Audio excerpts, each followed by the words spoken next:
Witam Państwa ponownie w Sunset Talks i mam nadzieję, że zostaniecie dziś ze mną do końca, bo dzisiejszy temat jest ważny.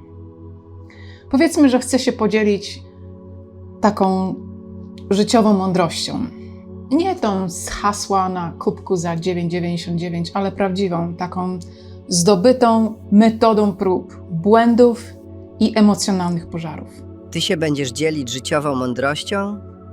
Weź mnie, babo, nie rozśmieszaj. Ciekawy jestem, co nazywasz mądrością. Mądrością można nazwać dobre decyzje. A skąd biorą się dobre decyzje? Z doświadczenia. A doświadczenie? A doświadczenie często bierze się z fatalnych decyzji. Czyli technicznie rzecz biorąc, baba jest już profesorem. Najpierw wkłada palec do kontaktu, a potem robi filmy o rozwoju osobistym. Mniej więcej tak wygląda ewolucja gatunku. Ale serio, najważniejsze nie jest to, ile razy się rozsypaliśmy. Najważniejsze jest to, czy nauczyliśmy się później pozbierać do kupy bez używania taśmy klejącej, toksycznych relacji i wódki. Dzisiejszy temat będzie o lęku. O tych momentach, kiedy Twoje ciało zachowuje się, jakby było ścigane przez niedźwiedzia. Mimo że jedyne zagrożenie w pobliżu to mail z napisem „Musimy pogadać”. Czy przeżyliście kiedyś taki prawdziwy atak paniki? Taki, gdzie nagle czujesz gulę w gardle, jakby ktoś próbował zatkać ci drogi oddechowe watą i rachunkami za prąd. Serce wali jak techno z Berlina, twarz czerwona, żołądek skręcony, a myśli bombardują cię z prędkością światła. I szczerze powiem, że najgorsze jest to, że świat dookoła nas często tego nie rozumie. Mówią ci: przesadzasz, uspokój się. Albo, to jest najlepsze, nie bądź taka emocjonalna. Super rada, to trochę jak powiedzieć komuś podczas sraczki, żeby trzymał w sobie, myślał pozytywnie. Ludzie bardzo często mylą lęk z przesadą, a ciało naprawdę cierpi. Dokładnie, bo lęk to nie jest wymysł, to połączenie umysłu i ciała. Twoje myśli uruchamiają reakcję hormonalną.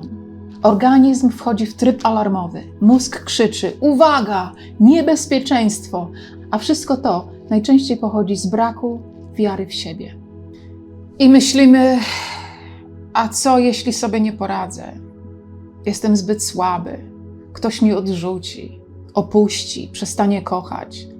Więc człowiek zaczyna desperacko się naprawiać, ukrywać niedoskonałości, udawać, wszystko kontrolować i pracować ponad siły. A czasem uciekać w alkohol, w używki, w ciągłe zajęcie, w bycie silnym. Albo w zakupy online o 2:00 nad ranem. Nic tak nie leczy egzystencjalnego kryzysu jak plastikowy pojemnik na przyprawy. Prawda, człowiek płacze, ale przynajmniej oregano ma swoje miejsce. Więc teraz proszę posłuchać. Kiedy czujesz, że się nakręcasz, oddychaj. Tak, wiem, rada banalna, jak od mnicha, który mieszka w lesie i nie musi płacić rachunków. Ale oddech naprawdę działa. Poczuj powietrze wpływające do ciała. Skup się na tym. Nie na katastrofach, które wymyśla Twoja głowa. Nie na przyszłości, nie na tym, co ktoś Ci powiedział 3 lata temu. Na oddechu. Bo kiedy wracasz do oddechu, wracasz do teraźniejszości. A teraźniejszość zazwyczaj nie jest aż tak straszna. Układ nerwowy zaczyna się uspokajać. Organizm dostaje zastrzyk tlenu i sygnał, że już dobrze, nie umieramy. Kotom spokojny oddech też pomaga. Szczególnie kiedy Jinx znowu kradnie komuś jedzenie. To nie kradzież, to audyt jakości. Po stresującym dniu trzeba też nauczyć się rozładować napięcie. I nie, TikTok o północy się nie liczy. Zrób coś, co naprawdę daje Ci ulgę. Kąpiel, spacer, rozmowa, muzyka, cisza, medytacja. Medytacja, powiadasz? Wiem, myślicie, że zaraz zacznę sprzedawać kadzidełka i kryształki w kształcie jednorożca. Ale życie chwilą obecną naprawdę ma sens. Problem polega na tym, że większość ludzi mieszka albo w przeszłości, albo w przyszłości.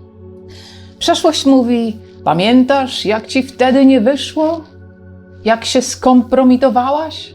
A przyszłość mówi, na pewno znowu się nie uda. I człowiek siedzi między tymi dwoma psychopatami, jak na toksycznym spotkaniu zarządu. Wow, ludzki umysł to podejrzana dzielnica. A wiesz, co jest najgorsze? Negatywne gdybanie. Co jeśli mnie zwolnią? Co jeśli zachoruję? Co jeśli sobie nie poradzę? I nagle ciało reaguje na coś, co jeszcze nawet się nie wydarzyło. To właśnie tworzy chemię lęku. Dlatego tak ważne jest, żeby wracać do teraz, tu, w tym momencie. Bo teraźniejszość zwykle nie jest aż tak straszny jak filmy produkowane przez naszą głowę. Kolejna rzecz to perfekcjonizm. To jest pięknie ubrany problem psychiczny. Wielu ludzi mówi z dumą, jestem perfekcjonistą. Nie, kochanie, jesteś przemęczony i przerażony utratą kontroli. Perfekcja nie istnieje i całe szczęście. Wyobraźcie sobie świat idealnych ludzi. To byłby jakiś koszmar.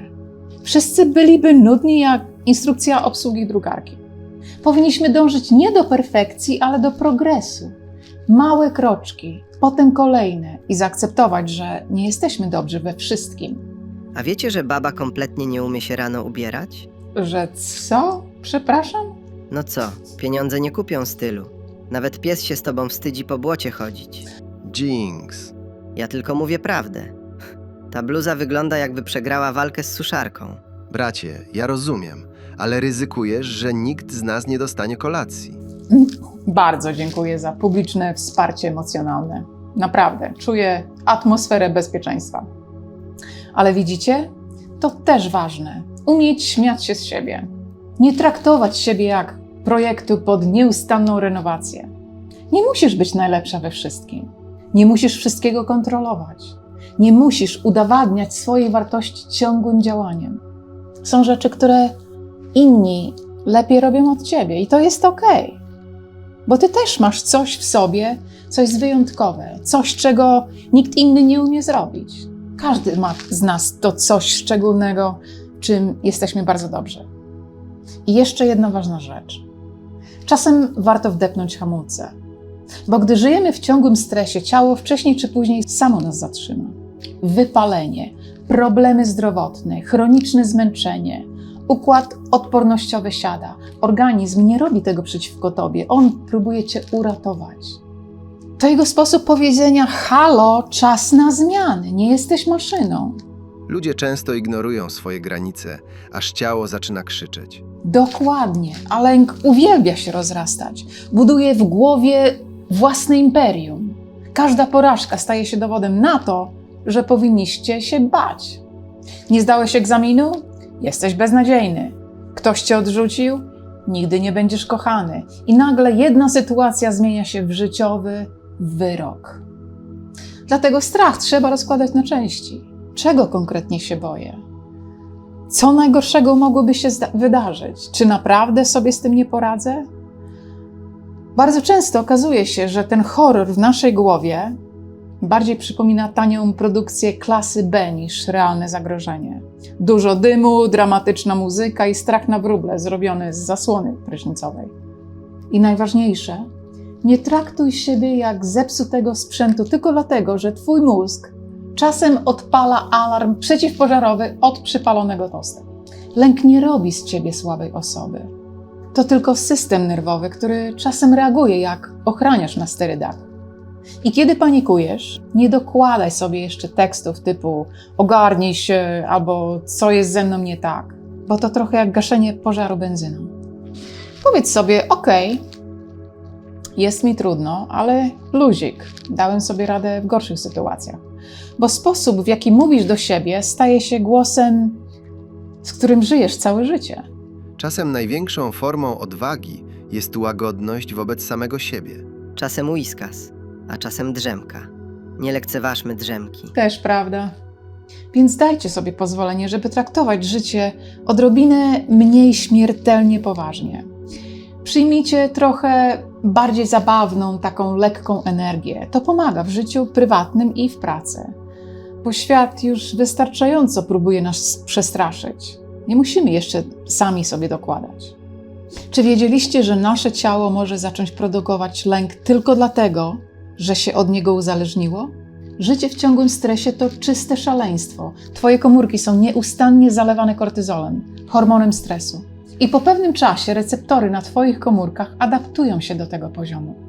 I teraz trochę paradoks, bo jeśli nagle zaczniesz medytować i się uspokajać, twoje własne komórki zaczynają odczuwać coś takiego jak głód narkotykowy. Dosłownie. One potrzebują swojej dawki stresu, więc wysyłają ci sygnał do mózgu: hej, coś tu podejrzanie spokojnie jest. Wymyśl jakąś katastrofę. I wtedy twój mózg, jak na zamówienie, podsuwa ci jedną głupią myśl o jakiejś porażce sprzed 5 lat, żeby tylko dostać kolejny strzał kortyzolu. Rozumiecie to?